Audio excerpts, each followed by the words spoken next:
Voilà, bonjour tout le monde. Vous allez bien? Alors je vous explique comme ça, vous ne me poserez plus la question. Je suis tombé. Voilà. Je fais un travail relativement dangereux par moment. Donc je travaille sur des balcons, je place des balustrades, voilà, comme ça vous le savez. Et je suis tombé.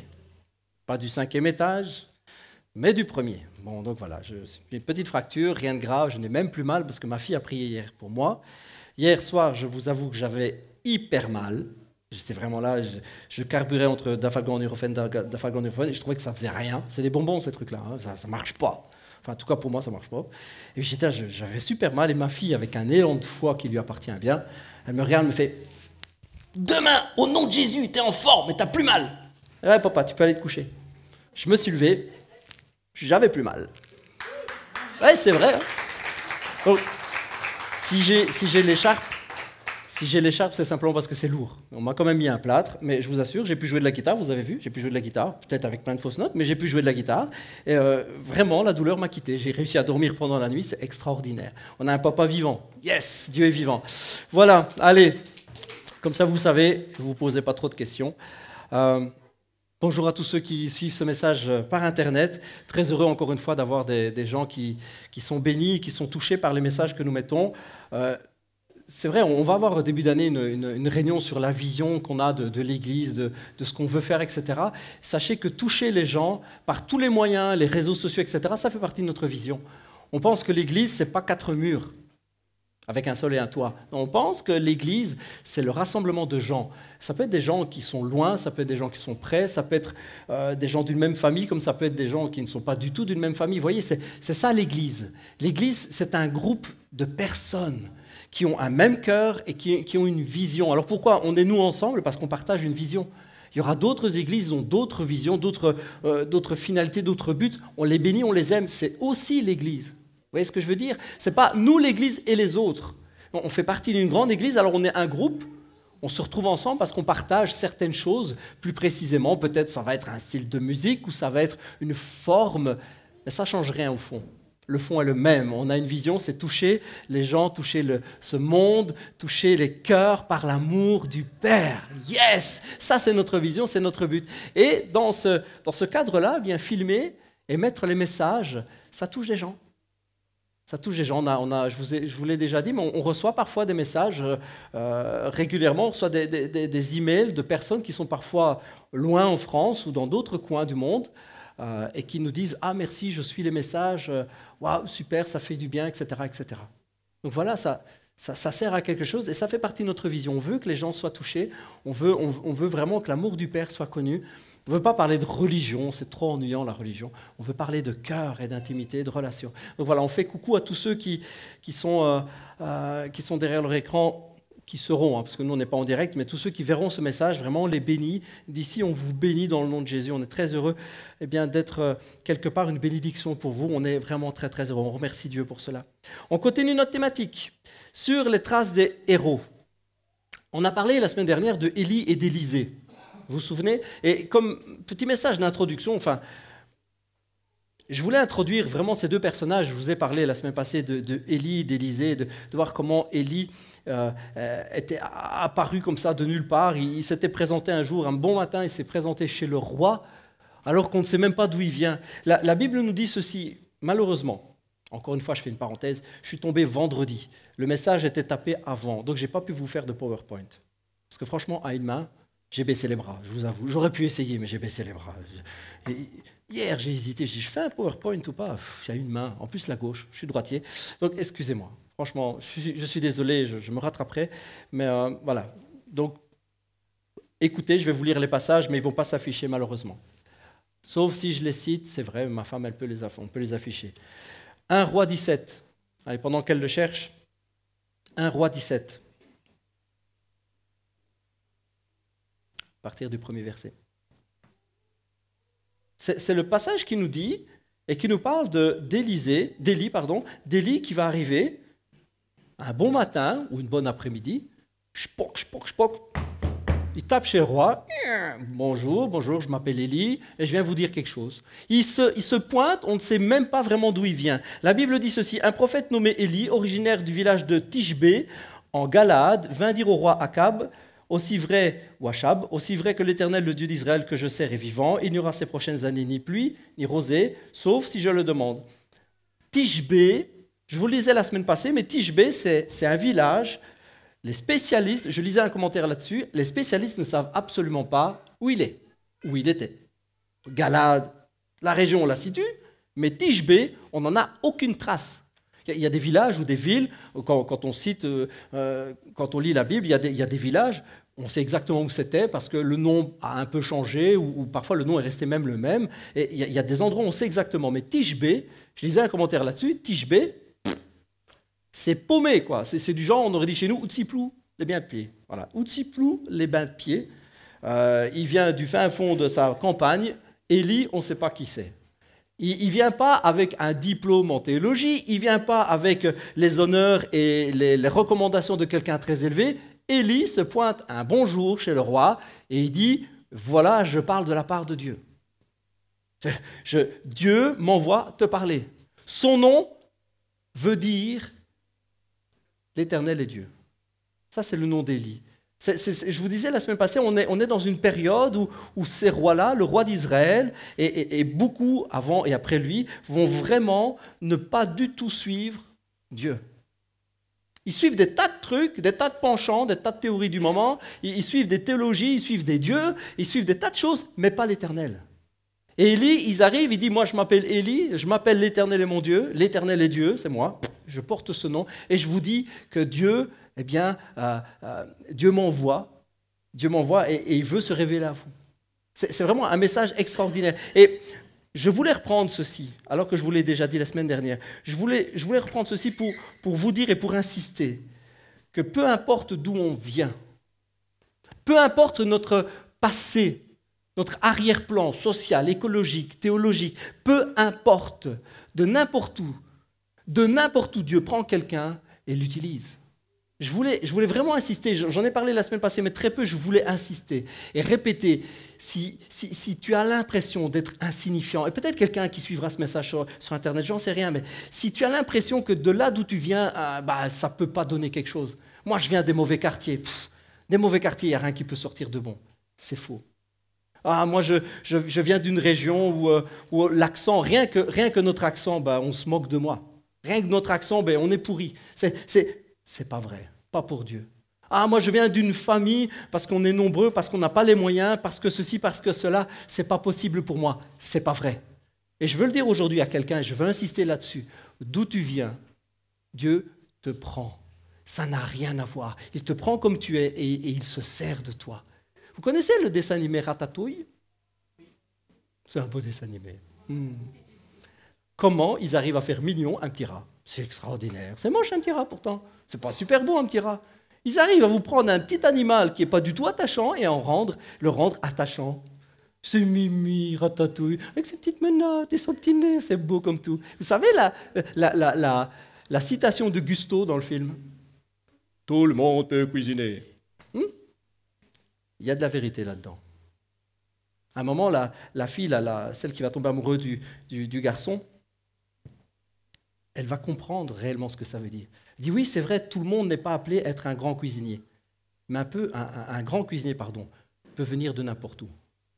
Vous saisissez ce que ça veut dire? C'est vrai, on n'est pas tous appelés à être leader de louange ou être... Mais Dieu prend quelqu'un, peu importe d'où il vient. Il le prend comme il est. C'est exactement la même chose pour nous. Dans le monde chrétien, c'est le même. C'est pas que, ouais, mais moi, je ne peux pas devenir. Peu importe. Dieu te prend, Dieu t'appelle et il fait de toi ce qu'il a prévu. Il a des projets, il a des rêves. Et je voulais insister là-dessus. Rappelez-vous Gusto, pensez à ça. Ouais, c'est vrai, mais peu importe d'où je viens, peu importe mes acquis, mes études, peu importe. Dans les mains de Dieu, nos faiblesses deviennent des atouts. Dans les mains de Dieu, nos erreurs deviennent des possibilités de victoire.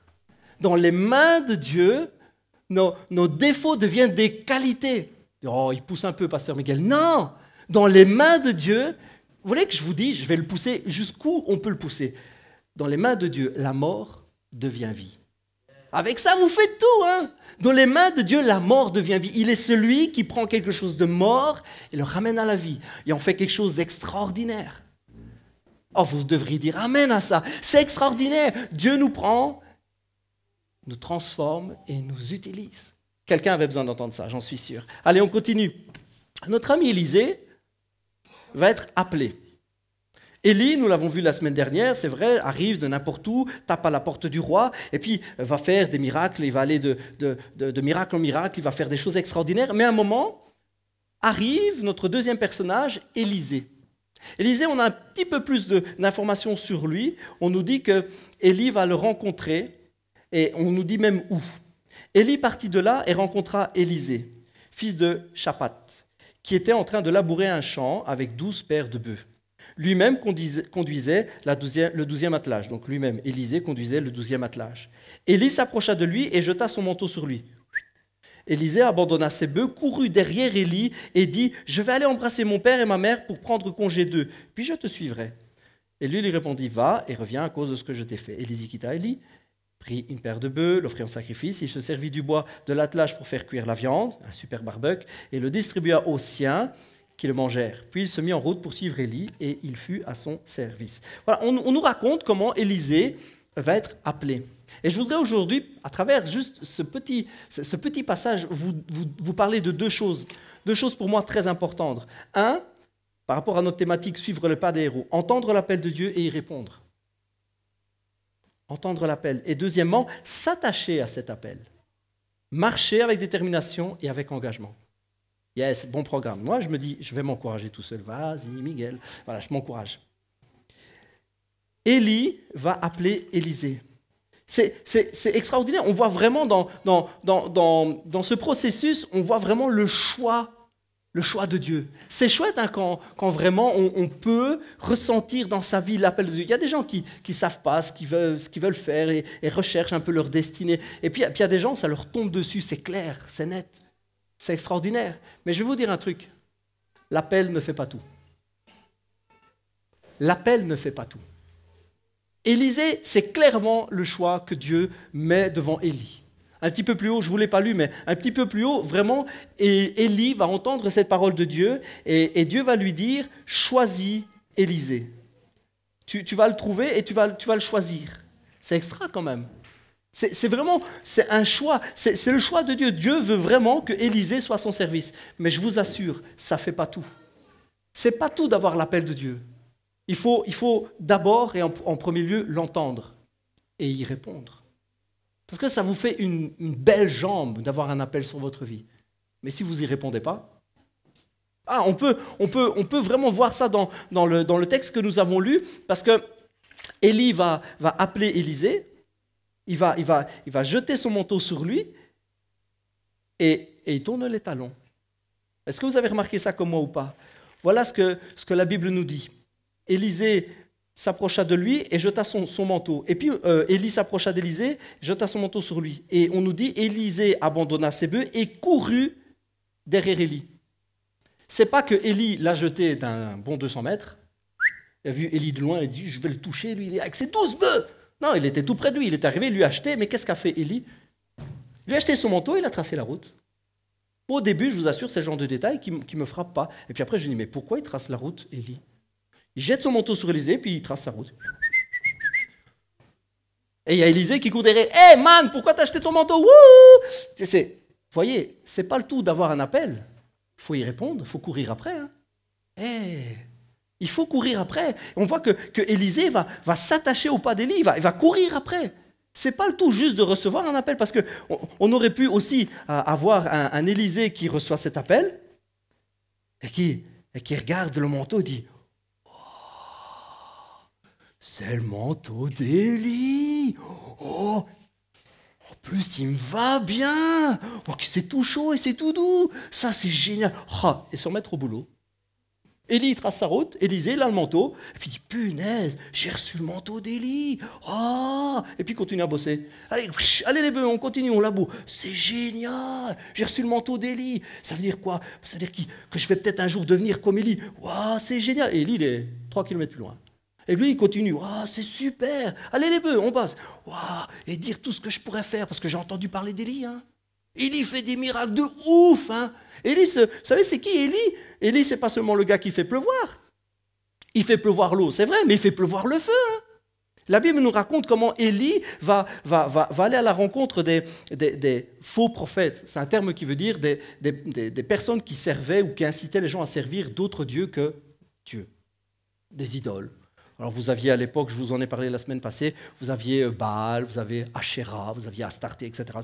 C'était les noms qu'on donnait aux divinités de l'époque. Et puis vous aviez des gens qui assuraient tout le service ou qui se disaient messagers pour ces idoles-là. Et ils incitaient le peuple ou les gens à les servir. Ah, voilà, il faut faire ça, la divinité a demandé ça, regardez les nuages, ouais, sinon il n'y aura pas de pluie, pas de parti. Et voilà, ils incitaient. C'est ce que la Bible appelle des faux prophètes. Ce n'est pas des vrais messagers parce qu'ils n'ont pas de vrais messages. Comprenez? Vous me suivez? Et Élie, lui, se disant vrai messager pour Dieu, va vraiment aller à la confrontation avec eux. Donc, non seulement il fait pleuvoir l'eau, mais il fait pleuvoir le feu. Alors, je vais vous la faire courte, hein, mais il va confronter ces prophètes dans une espèce de défi. Alors, aujourd'hui, on a des défis dans la danse, des défis dans les trucs. Imaginez un petit peu la scène au XXIe siècle. Vous avez Élie d'un côté et les autres gars d'un autre, il y a un juge au milieu et chacun doit faire une prestation qui va impressionner les gens. Okay, c'est un peu l'idée. Hein. Je vous fais ça à la mode actuelle.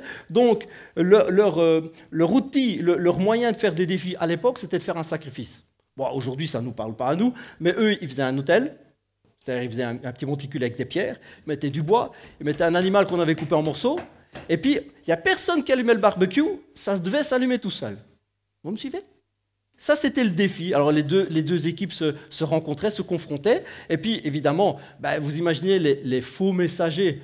Ils ont beau faire tout ce qu'ils veulent, le feu, ça ne prend pas comme ça. Alors, le barbecue était préparé, tout le monde avec ses assiettes. Ouais, qu'est-ce qu'on va manger? Et en fait, on ne mange rien du tout parce que le barbecue, il ne prend pas. D'accord? Et puis, dans cette battle, hein, les Américains, ils appellent ça des battles. Alors, il y a des battles de danse et tout ça. Là, c'est des battles de sacrifice. Il y a Élie qui arrive et lui, il prie Dieu et le feu descend. Paf! Alors non seulement ça brûle la viande, ça brûle les bois, ça brûle les pierres et ça brûle même de l'eau qu'on avait mis tout autour. Tout s'évapore. Plouf, il n'y a plus rien. C'est cet homme-là. Je vous le fais court, hein, mais c'est cet homme-là. Élie a une réputation, maintenant tout le monde sait. Non seulement il fait pleuvoir la pluie, mais il fait pleuvoir le feu. Le mec, en fait, en résumé, il prie et Dieu l'entend. Et ça, tout le monde le sait maintenant. Tout le monde est au courant. Et donc, vous avez Élie, il reçoit le manteau et il aurait pu se dire « Waouh, j'ai le manteau du gars qui fait pleuvoir. » Le mec, il fait la pluie et le beau temps. Hein. Il fallait la placer. Le gars, vraiment, il prie et Dieu l'exauce. C'est vraiment le gars... Et j'ai même entendu l'histoire du défi, de la battle sacrifice. Le gars, il a remporté haut la main. Il est arrivé, il a prié. Les autres, ils ont fait leur tralala pendant des heures. Il n'y a rien qui s'est passé. Et lui, il a prié. Le feu est descendu du ciel. Il y avait plein de témoins. Le feu est descendu. Ça a tout consumé. La viande, il n'y a personne qui a mangé d'ailleurs. Il n'y avait plus rien. Le bois, les pierres et même tout l'eau qu'on avait mis autour. Il n'y restait plus rien. C'est vraiment Dieu, hein. Dans les alentours, dans le pays, tout le monde sait que vraiment c'est Dieu. Et Élisée aurait pu être le gars avec le manteau. Il continue son boulot jusqu'à la fin de la journée, jusqu'à la fin de la semaine, jusqu'à la fin de la saison. Allez, soyons larges. Jusqu'à la fin de la saison, avec son manteau. Et puis peut-être même jusqu'à la fin de l'année. Puis peut-être jusqu'à la fin même de la vie de ses parents. Peut-être même jusqu'à la fin de sa vie à lui. Il serait resté avec un manteau du gars qui fait pleuvoir, mais n'aurait rien fait. Comprenez ce que je veux dire? Vous voyez où je veux vous emmener? Le tout, ce n'est pas d'avoir un appel sur ta vie. Parce que tu sais quoi? On en a tous un. Ça, c'est la bonne nouvelle. On a tous un appel. Il y a des plans qui sont sur Dieu, fait des plans quand nous venons au monde. Il a un appel pour chacun d'entre nous. Alors, rappelez-vous Gusto, on ne sera pas tous appelés à la même chose. On ne sera pas tous des grands papas pâtissiers. Il y a des grands papas pâtissiers, puis il y a des plus petits papas pâtissiers. Et ça n'a rien à voir. Mais de n'importe où, Dieu peut appeler quelqu'un. De n'importe où, quelqu'un peut surgir et Dieu peut l'utiliser. De n'importe où. Il y a un appel sur chacune de nos vies. Mais il faut y répondre. Mais pas pâtissier, c'est dans Shrek. Je sais, c'est pas dans Ratatouille. J'ai fait exprès. C'est pour voir s'il y en a qui suivaient. Il y en a un qui suivait là-bas. Pas pâtissier. Mais sérieusement, répondre à l'appel de Dieu, ça demande d'arrêter ce qu'on fait, de se lever et d'aller à la rencontre de celui qui nous appelle. Élisée reçoit le manteau, il lâche ses bœufs. Il se retourne, Élie a déjà fait quelques mètres. Il lui court après. Il lui court après et dit « Hey, laisse-moi au moins dire au revoir. » Dieu n'est pas un Dieu cruel. Dieu n'est pas un Dieu de précipitation, les amis. Qu'est-ce qu'il lui dit, Élie? 30 secondes, top chrono. Moi, de toute façon, je trace. Quand je suis au bout du tournant, quand je suis au bout de la route, je tourne à droite et après, tu ne me vois plus. Qu'est-ce qu'il dit? Va, dis au revoir, prends le temps, dis au revoir au tien. Il ne faut pas confondre précipitation et le fait de perdre du temps. C'est deux choses complètement différentes. C'est pas la même chose. Dieu ne nous précipite pas, mais il n'aime pas perdre du temps. Élisée a le temps de dire au revoir. Si tu sens l'appel de Dieu sur ta vie, si parfois Dieu met des rêves dans ton cœur, tu as le temps de réfléchir. Si tu y réponds, tu as le temps de voir comment tu vas faire. Tiens, j'ai l'impression que Dieu m'appelle à aller servir au bout du monde. C'est là dans mon cœur. C'est pas qu'il faut tout vendre demain et partir sur un coup de tête. Il faut répondre à l'appel.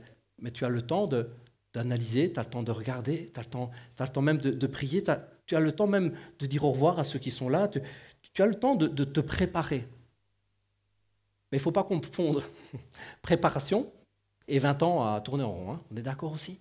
Vous voyez les deux extrêmes. Il n'y a pas Élisée, ce n'est pas qu'il abandonne les bœufs comme ça. Non, il a une famille quand même. Il a des parents. Il prend le temps de dire au revoir. Il prend le temps. C'est très symbolique, mais on voit qu'on a le temps de réfléchir à la chose, de peser le pour et le contre, alors que notre cœur a le désir de répondre. Le cœur d'Élisée a le désir de suivre directement Élie. Il dit, voilà, il faut que je prépare quelques affaires avant de partir. Et Dieu lui dit, à travers Élie, prépare ce qu'il faut préparer. Mais il lui dit tout de suite après, n'oublie pas ce que je t'ai fait. N'oublie pas ce que je t'ai fait. Sous-entendu, préparation ne veut pas dire prendre des années. N'oublie pas ton appel. Je pense qu'il y a des gens qui oublient leur appel.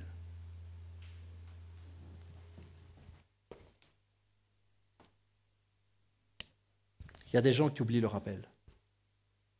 Ils ont un appel, ils ont envie d'y répondre. Ils disent, Seigneur, oh Dieu, éternel, laisse-moi le temps de me préparer. Prépare-toi, fils. Prépare-toi, ma fille. Prépare-toi. Oui, laisse-moi le temps. Puis les années passent.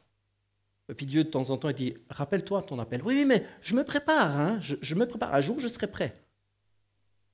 Je me prépare, hein, les 10, 20, 30 ans. Je me prépare, oui, un jour je serai prêt. Et puis Dieu revient et dit, n'oublie pas ce que je t'ai fait. Je t'ai lancé un manteau, là, je t'ai lancé un appel. Il y a un appel sur ta vie. Oui, j'y travaille. J'y travaille. Élie lui dit, n'oublie pas ce que je t'ai fait. Réfléchis à ça et viens, suis-moi. Viens avec moi. Tout le monde sait que Dieu est avec Élie. Tout le monde dans la région, tout le monde dans le pays sait que Dieu est avec Élie. Et Élisée le sait très très bien. Et cet appel qui lui est lancé, c'est pour lui montrer ce à quoi lui-même est appelé. Ce geste d'Élie, ce manteau qu'il lui lance, en lui disant, rappelle-toi bien, prépare-toi, c'est vrai, prends le temps de dire au revoir, prépare-toi peut-être même psychologiquement, mais après, vas-y, fonce. Et tout ce que Élie a déjà fait, c'est un petit peu comme pour montrer à Élisée, vois ce à quoi tu es appelé. Si lui, il l'a fait, eh bien, toi, tu le feras. Parce qu'il lui lance ce manteau, il lui lance cet appel, viens et suis-moi. C'est extraordinaire. Et Élie, eh bien, va continuer sa marche avec Élisée. Ils vont marcher ensemble, ils vont faire beaucoup de choses, beaucoup de miracles. Alors, on ne va pas passer en détail tous les miracles parce qu'on n'a pas le temps aujourd'hui, mais on voit vraiment tout ce qui est... toute cette préparation, entendre l'appel de Dieu et y répondre. Et comme Élisée commence à marcher avec Élie, il commence à apprendre avec lui, il commence à voir avec lui tout ce qui est préparé et tout ce qui est pour lui. C'est ce que je vous disais, apprendre à entendre l'appel de Dieu et y répondre. Et deuxième pensée, je vais être très rapide cet après-midi, mais deuxième pensée que je voulais partager avec vous, c'est s'attacher à cet appel. Recevoir, entendre l'appel de Dieu et s'attacher à cet appel. Y marcher avec détermination et avec engagement. Et là-dessus, je voudrais insister un petit peu. Parce que on peut entendre l'appel de Dieu, c'est vrai. On peut y répondre même.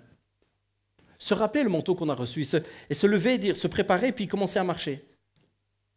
Et puis parce que ça ne marche pas tout de suite, se lasser et s'arrêter. Vous voyez ce que je veux dire? La détermination et l'engagement.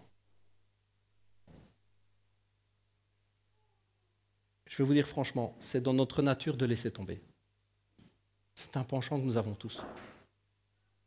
Les parents le voient avec les enfants, n'est-ce pas? On le voit avec nos enfants, on le voit directement avec nos enfants. Moi, ma fille, elle fait de la batterie.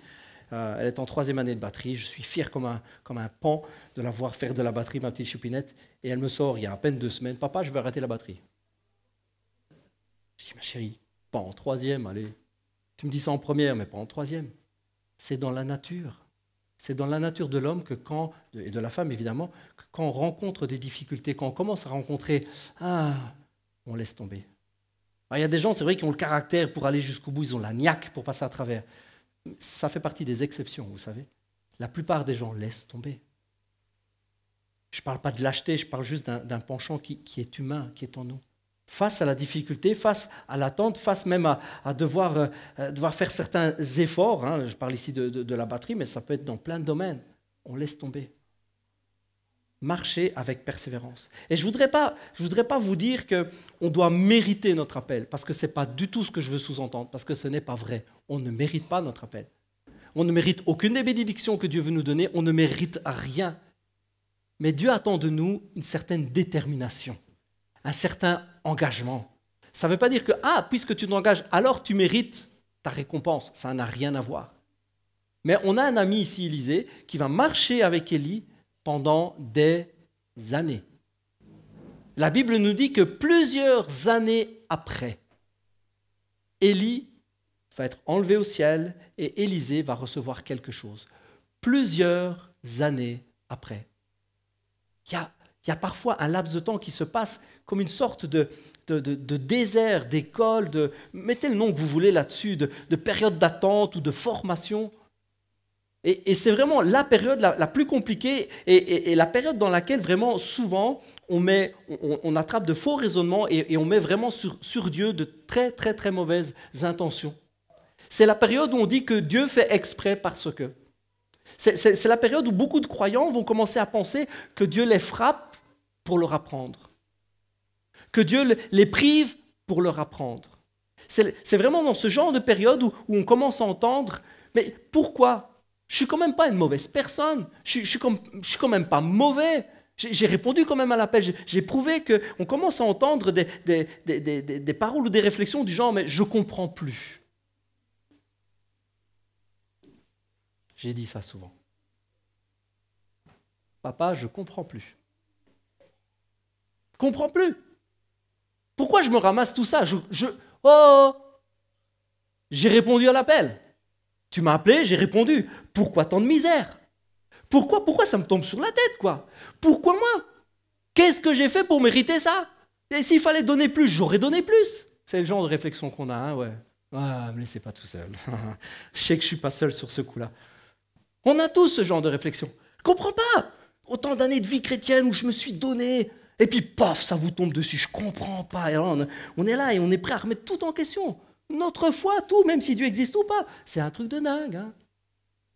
Dans cette période où, entre l'appel et le moment où on va rentrer vraiment dans cet appel, il y a parfois un laps de temps qui est complètement, qui nous démolit souvent. Et pourtant, je suis sûr de ce que je vous dis. Hein. Je suis convaincu de ce que je vous dis. Ce n'est pas Dieu qui veut ça.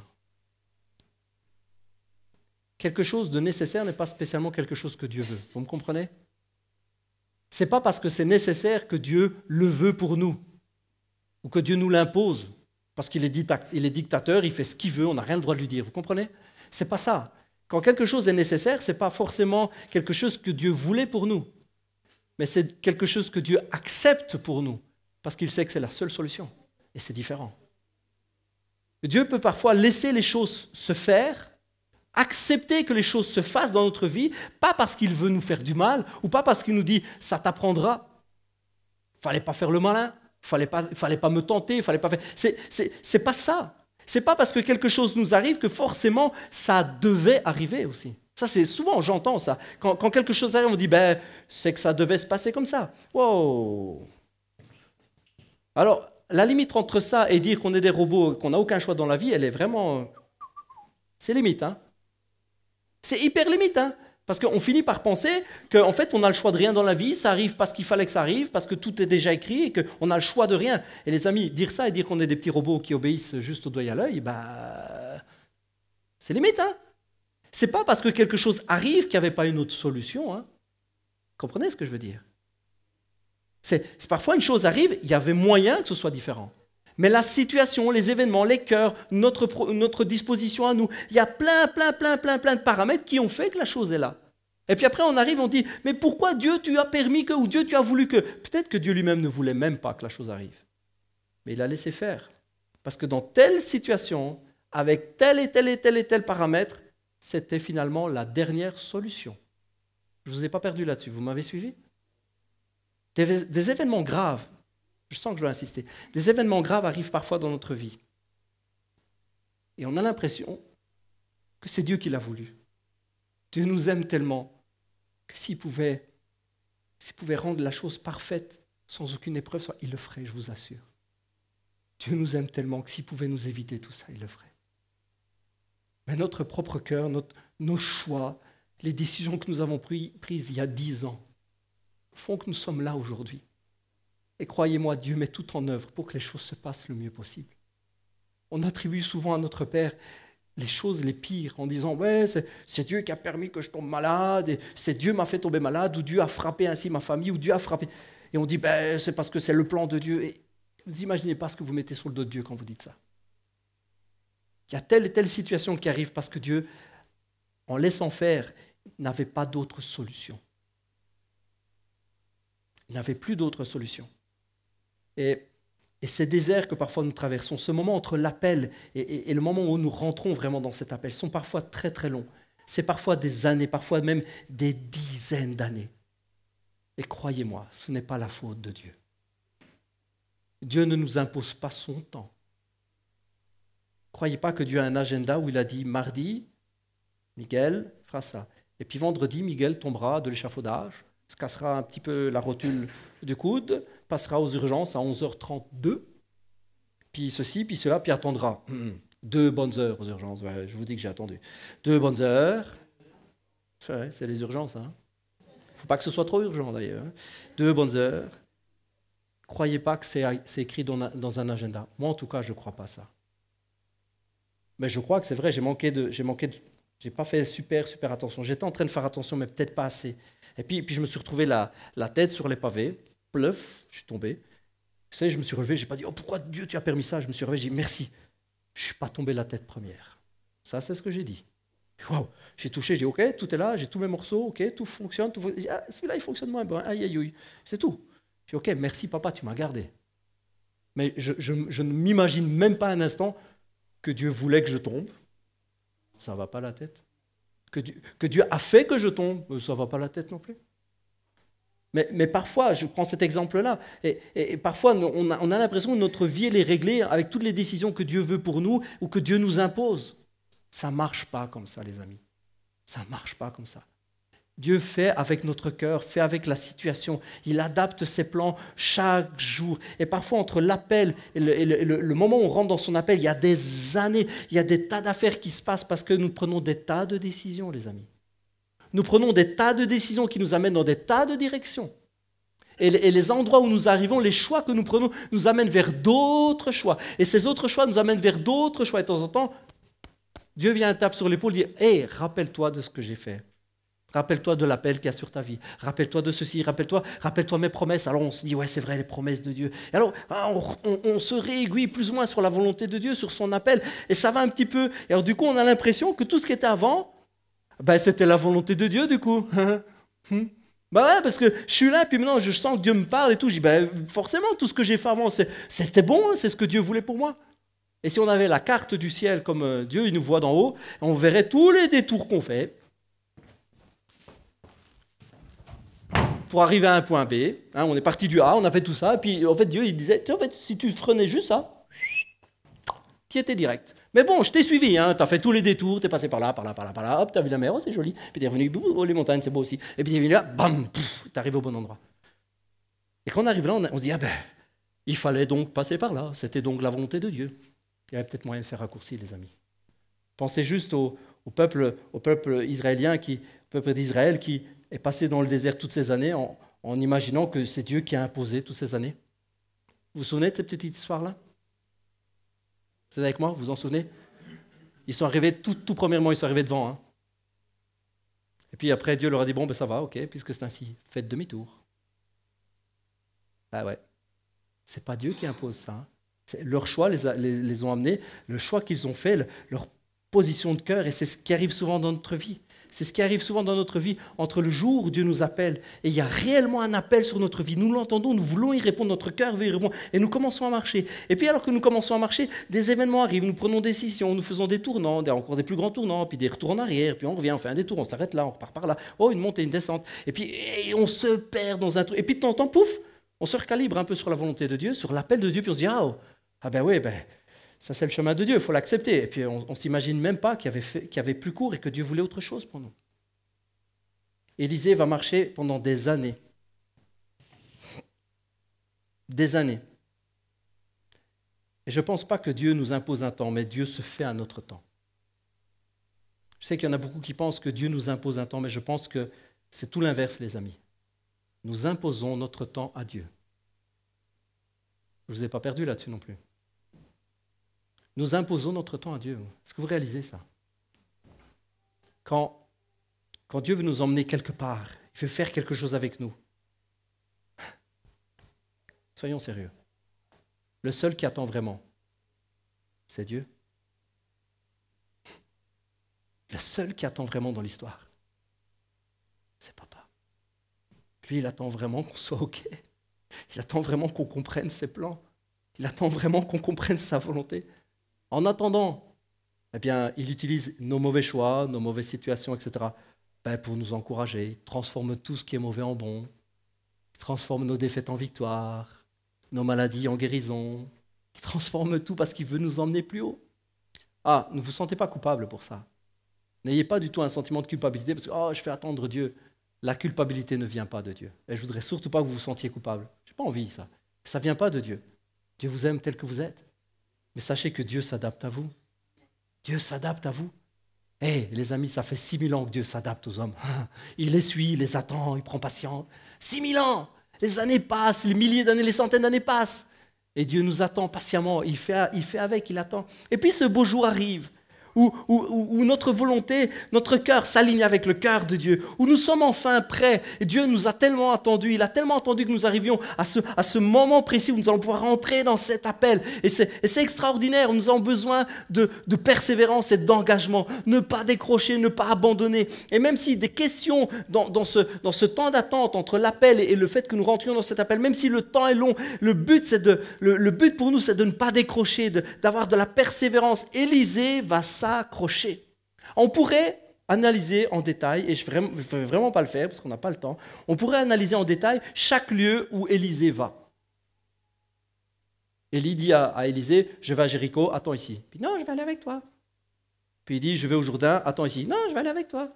Puis on pourrait analyser tous ces... Parce que ça représente des trucs. Hein. Honnêtement, ça représente des trucs, mais bon. Le tout, c'est de s'accrocher. Pour dire, oui, mais Jéricho, ça représente la bataille. Oui, d'accord. Jourdain, ça représente le baptême, l'engagement. Oui, d'accord. Oui, on peut faire, il y a beaucoup de théologie là-dessus. Franchement, honnêtement, ce qui compte, c'est de s'accrocher. Accroche-toi. Dans cette période que Dieu ne t'impose pas, c'est une période où ton cœur doit révéler toute sa ténacité, tout cet engagement. Tu dois apprendre à reconnaître la voix de Dieu. Il faut vraiment que tu t'accroches. Accroche-toi. Accroche-toi. Et puis arrive ce jour. La Bible nous dit que le jour où l'Éternel enleva Élie au ciel, il partait avec Élisée. Et ils vont aller voir, et on pourrait vraiment prendre du temps à analyser tous les endroits que Élisée va voir avec Élie. Ils vont passer par un endroit, par un autre, etc. Mais vous savez, ce qui ressort de tout cela, est-ce que vous connaissez ce récit? Ce qui ressort de tout cela, c'est le fait qu'Élie dit à Élisée, il faut que tu me voies pendant que je m'en vais. Je vous le lis. Lorsqu'ils eurent passé, Jourdain à ce moment-là, Élie dit à Élisée, « Que voudrais-tu que je fasse pour toi? Demande-le-moi avant que je sois enlevé loin de toi. » Élisée répondit, ça c'est plusieurs années après, hein, « J'aimerais recevoir une double part de ton esprit. » Élie répondit, « Tu as exprimé une demande difficile à satisfaire, mais si tu me vois pendant que je serai enlevé d'auprès de toi, cela te sera accordé. Si tu ne me vois pas, il n'en sera rien. » Comprenez que ce qui ressort de tout ça, c'est qu'Élisée s'attache à Élie et le regarde. Ce qu'il faut, c'est s'accrocher, les gars. Avoir les yeux fixés. Fixés, il faut avoir vraiment le regard fixé. Et souvent, je me suis arrêté sur cette phrase qui dit « Tu as exprimé une demande difficile » ou alors, dans une autre traduction, il disait « Ce que tu demandes est difficile à satisfaire. Ce que tu demandes est quelque chose de compliqué. » Et je me suis souvent arrêté à ça en disant « Ben oui, en fait, non. » C'est juste que Élie veut dire par là « Ça ne dépend pas de moi. » Tu me demandes un truc que ça ne dépend pas de moi. Ce n'est pas quelque chose que c'est moi qui le fais, ça ne dépend pas de moi. Ça dépend de qui, à votre avis? De papa, oui, évidemment, mais ça dépend de qui, surtout? Ça dépend de qui? D'Élisée. De qui ça dépend, vraiment, en réalité? Ça dépend du gars qui demande. T'as faim ou t'as pas faim? Tu veux ou tu veux pas? Ça fait des années que je te suis à la trace, que je te colle à l'arrière-train et tu me demandes si j'ai faim. Tu me demandes si je veux, mais moi je veux une double portion, moi. Et sur ce double portion-ci, souvent je me disais, mais pourquoi il veut 2 fois? C'est symbolique, hein. C'est l'aîné de la famille qui recevait une double portion. À eux, ça leur parle. À nous, ça ne nous parle pas des masses, mais à eux, ça leur parle parce que l'aîné de la famille recevait dans les fêtes, les repas, etc., il recevait toujours la double portion. À mon avis, les aînés, ils étaient plus ronds. Ils recevaient toujours double portion. Donc, vous aviez un super festin, vous aviez une fête, eh bien, attention, on rigolait pas avec ça. L'aîné s'asseyait premier, et puis, par ordre de naissance, quand ils avaient beaucoup de familles, ça prenait du temps. Et alors, on servait au premier une double portion, je plef, et puis aux autres, on servait moins. L'aîné avait plus parce qu'il était l'aîné. Et Élisée, ce qu'il veut, c'est ça. Il dit, Élie, je veux te traiter comme un vrai fils, comme l'aîné, comme le prince héritier. Je veux recevoir la portion, la partie qui est prévue pour le premier des fils. Je veux juste être un vrai fils, le vrai de vrai, le premier. C'est ça qu'il veut Élisée en fait. Il ne veut pas 2 fois ce qui est sur la tête d'Élie. On ne peut pas donner 2 fois l'esprit d'Élie, enfin, ça ne marche pas. Mais eux, dans leur langage de l'époque, ils se comprennent. Nous, on ne se comprend pas avec ce truc-là, mais eux, ils se comprennent. Il lui dit juste, Élie, puisque j'ai été appelé à suivre tes pas, puisque j'ai été appelé à emboîter le pas derrière toi, puisque Dieu veut que je fasse le même job, puisque Dieu m'appelle à ça, je veux recevoir la portion du vrai héritier de la bande. Je vais te considérer comme vraiment l'héritier. Je vais être comme si j'étais ton premier fils. Voilà ce que je veux. Et je veux être aux yeux de Dieu vraiment le premier de la lignée. Vous voyez, c'était le premier fils. Et puis après, ce premier fils a un premier fils, il porte le nom, c'est celui qui fait porter le nom. Vous voyez, toute la symbolique qu'il y a là derrière. Et Élisée, il dit, moi je veux juste être considéré comme un vrai fils. Je veux tout ce qui va pour le fils. Je veux que tu me donnes à 100%. Je veux la dose. Moi. Ah mais pasteur Miguel, tu t'imagines pas ce que j'ai faim, moi.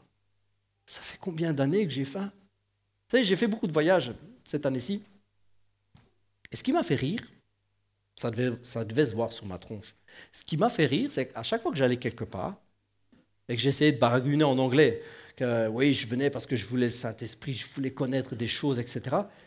Les gens ils me regardaient chaque fois, ils disaient « You're hungry, hein? Oh, t'as faim, toi, hein? T'as faim. » Je dis « Ouais. Ah ouais, là, j'ai faim de chez faim. Quoi. » Je me disais, ça doit se voir sur ma tronche. Je suis allé aux États-Unis, on m'a dit, toi, t'as faim. Oui, que j'ai faim. Je suis allé après au Canada, on m'a dit, toi, t'as faim. Ça doit se voir sur ma tête, c'est marqué sur ma casquette.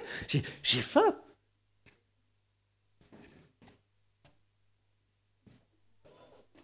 Eh bien, vous savez quoi? J'ai encore plus faim aujourd'hui. Pasteur Miguel, tu t'imagines même pas ce que j'ai faim. Tu t'imagines même pas ce que j'avais faim, moi aussi. Mais cette faim, elle grandit avec le temps, elle doit encore grandir, elle doit encore se démontrer. J'ai faim encore plus aujourd'hui que je n'avais faim au début d'année quand je suis allé visiter l'église à Bethel aux États-Unis, etc. J'ai encore plus faim.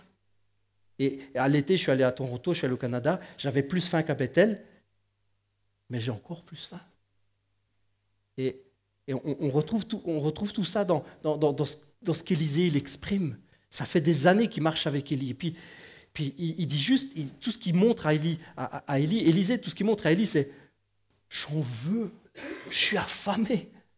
Je veux une double portion, je veux la portion qu'on réserve, la double portion qu'on réserve à l'aîné, là, celui qui est affamé. Je veux vivre.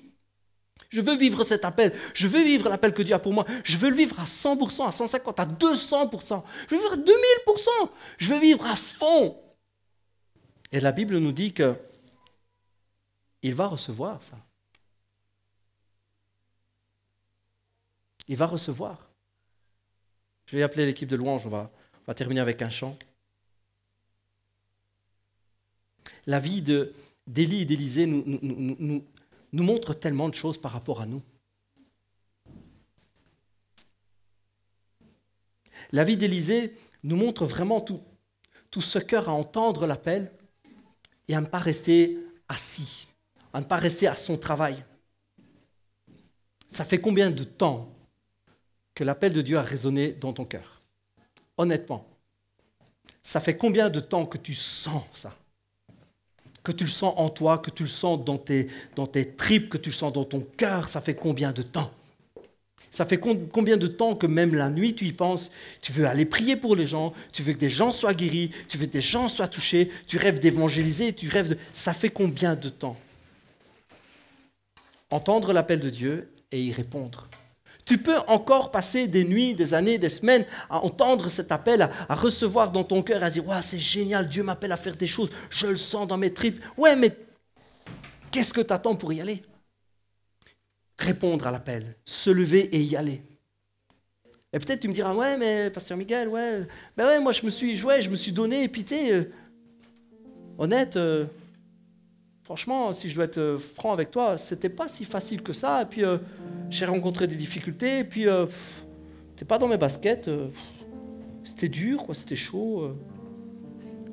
Je me suis posé des questions, je me suis demandé si c'était vraiment mon appel ou pas. Je savais plus, et puis je me suis demandé vraiment si c'est Dieu qui voulait que je fasse ça. On a tous nos déserts, on a tous nos périodes où on ne sait pas, où on n'est pas sûr.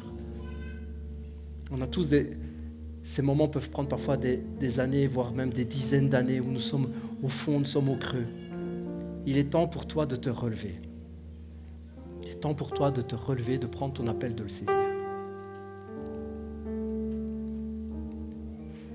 Les années passent, mais l'appel reste identique. J'ai entendu il n'y a pas tellement longtemps je l'ai lu. J'ai lu cette réflexion de Chris Vallotton. C'est un pasteur qui est à Bethel aussi, aux États-Unis, à Redding. Et il disait, on a un appel sur notre vie. Dieu a un appel pour chacun d'entre nous. Mais il a des centaines, voire des milliers de plans. Heureusement. Parce que l'appel, il demeure. Ne t'inquiète pas. Dieu, il a le plan A, le plan B, le plan C, le plan D. Et on peut continuer comme ça. Un appel, mais des milliers de plans. Il est temps pour toi de te lever. Dis, allez, je veux rentrer dans cet appel. Je veux montrer que j'ai faim, je veux montrer que j'en veux. Je veux arrêter de me poser des questions. Même si je suis dans une période de désert, je veux arrêter de me poser des questions. Je pense que c'est vraiment pour quelqu'un cette image que j'ai eue avec le nénuphar tout à l'heure. Vraiment quelqu'un qui est dans le fond d'une mare, qui est en train de se... Puis l'image de ces nénuphars où il va enfin trouver un endroit où il peut se raccrocher, il va pouvoir se poser, prendre un temps de calme. Et puis je voyais après une petite fleur. Je pense vraiment, je vous assure, vous allez me prendre pour un idiot, mais c'est maintenant que je fais le lien entre le message que j'avais préparé et l'image que j'avais eue. Je viens de me rendre compte.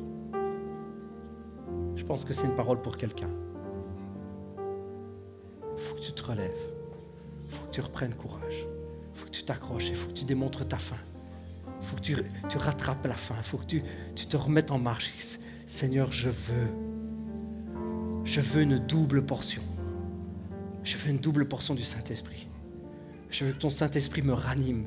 Je veux que ton Saint-Esprit me redonne force et vie en toi. Je me souviens de l'appel, je me souviens de ce que tu as mis sur mon cœur il y a des années en arrière. Mais je veux reprendre le combat, je veux me remettre en marche, je veux y aller, je ne veux pas laisser tomber, je veux me lever, je veux répondre à l'appel et j'ai besoin de toi. Entendre l'appel, y répondre et s'engager avec détermination, marcher dans cet appel. Je suis convaincu qu'il y a des Élysées ici qui ont reçu un appel et qui pendant des années ont attendu et qui ont besoin simplement de crier de tous leurs poumons, je veux une double portion, j'ai besoin. On va chanter un chant, ça s'appelle Fleuve de vie. Alors c'est les enfants qui vont le chanter avec moi. Parce que je suis convaincu qu'on doit engager les enfants, on doit engager les jeunes. Mais c'est très symbolique aussi, parce que parfois notre appel, il date d'il y a très longtemps. Parfois l'appel qu'il y a sur notre vie, parfois ce qu'on a reçu dans notre cœur, on l'a laissé de côté pendant des années. Et ce que je veux, c'est que ce soit la jeunesse qui chante ça, et qui nous donne à nous cet engagement, qui donne à nous cette parole en disant vas-y, relève-toi, reprends vie, fleuve de vie, déversez-vous sur nous. Saint-Esprit, descends, viens Saint-Esprit, viens, ranime nos vies, ranime nos cœurs. Je veux que ce soit les enfants qui chantent ça pour nous. Saint-Esprit, viens, descends. Venez les filles, on va chanter.